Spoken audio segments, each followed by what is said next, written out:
Shalom Sobat Kristi. Mengapa Denmark menjadi salah satu negara paling makmur di dunia? Padahal, kondisi musim di negara itu sangat ekstrim karena dekat dengan kutub utara.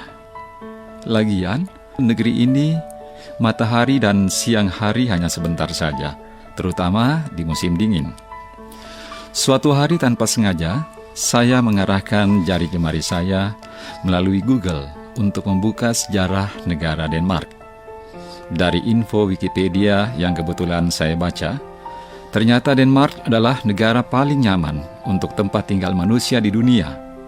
Negara dengan pendapatan penduduk paling tinggi di dunia.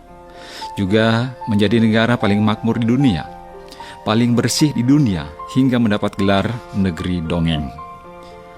Meskipun kemudian tingkat kenyamanannya tergeser oleh New Zealand. New Zealand menempati urutan pertama negara paling nyaman untuk tempat tinggal manusia di dunia. Sebagai seorang pendidik, saya langsung berpikir bahwa mungkin yang menjadi penyebab Denmark dan New Zealand menjadi negara termakmur adalah karena pendidikan mereka yang sangat baik. Namun ternyata dugaan saya keliru. Orang-orang Denmark justru percaya bahwa penyebab dari negaranya menjadi negara termakmur, ternyaman dan teraman adalah karena masyarakatnya jujur. Orang Denmark percaya bahwa semua kebaikan yang ada di negaranya berawal dari kejujuran. Pada saat seorang jujur, maka semua fasilitas umum untuk rakyat akan terbangun dengan baik oleh pemerintah, sebagaimana mestinya, sesuai standar mutu yang telah ditetapkan di segala bidang mulai dari kesehatan, pendidikan, kesejahteraan, dan lain-lain. Masyarakat Denmark percaya bahwa kejujuran bisa melahirkan segalanya. Mereka percaya bahwa setiap manusia itu pintar. Dengan kejujuran, maka setiap kepintaran manusia akan menjadi manfaat bagi sesama dan seluruh negeri. Mereka yakin jika setiap aparat pemerintah jujur, mulai dari pejabat, menteri, polisi, dan seterusnya, dan juga rakyatnya jujur, maka sebuah negara bisa menjadi makmur tanpa perlu menjadi yang paling pintar di bidang pendidikan.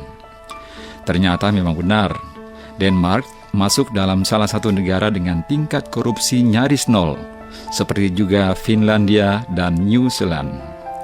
Karena kejujuran itulah, akhirnya pendidikan di negara itu menjadi lebih baik dan sangat maju. Jadi tidak salah jika kita katakan bahwa ketidakjujuran seperti mental korupsi akan melahirkan bencana berantai dalam sebuah negara. Mereka begitu yakinnya bahwa kejujuran adalah awal dari semua kebaikan dan bukannya kepintaran. Kira-kira 10 tahun silam, kejujuran dan etika moral adalah prioritas utama. Sedangkan kepintaran itu kita kembangkan kemudian, karena kita juga yakin bahwa setiap anak terlahir pintar. Kita tidak terlalu pusing jika seorang anak belum bisa menghitung saat masuk SD, atau bahkan setelah sekolah dasar. Tapi kami sangat peduli jika seorang anak tidak jujur dan beretika buruk.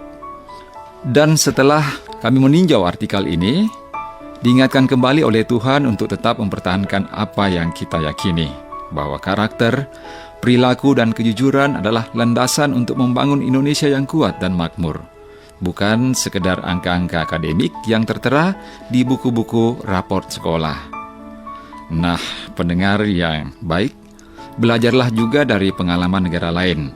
Semoga kita bisa mengawali dari lingkup terkecil, keluarga, dan sekolah kita. Tuhan Yesus memberkati.